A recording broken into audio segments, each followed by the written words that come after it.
don't wanna be a martyr in this war.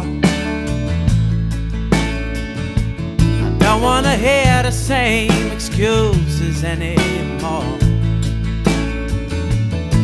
That everything's a threat, and it's only gonna get worse if we let it.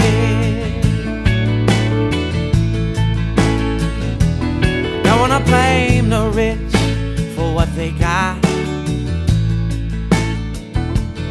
or point a finger at the poor for what they have not. To the politician and the priest, we're in the belly of the beast because we've fed it. Freedom. Mira, tic-tac. Lo que más me ha gustado es hacer la mano de pajitas. Pero cojo. Lo que más me ha gustado es cuando veíamos los vídeos y hablábamos así.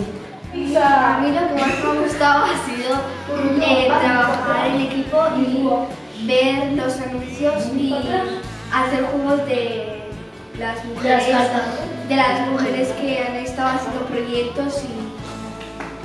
Lo que más me ha gustado de todo ha sido lo de que teníamos que inventar como si fuéramos, hemos caído en una isla, que éramos cada una cualquier cosa y que podíamos aportar. Y otra cosa es que esta maravillosa aventura ya se haya terminado. Mecane.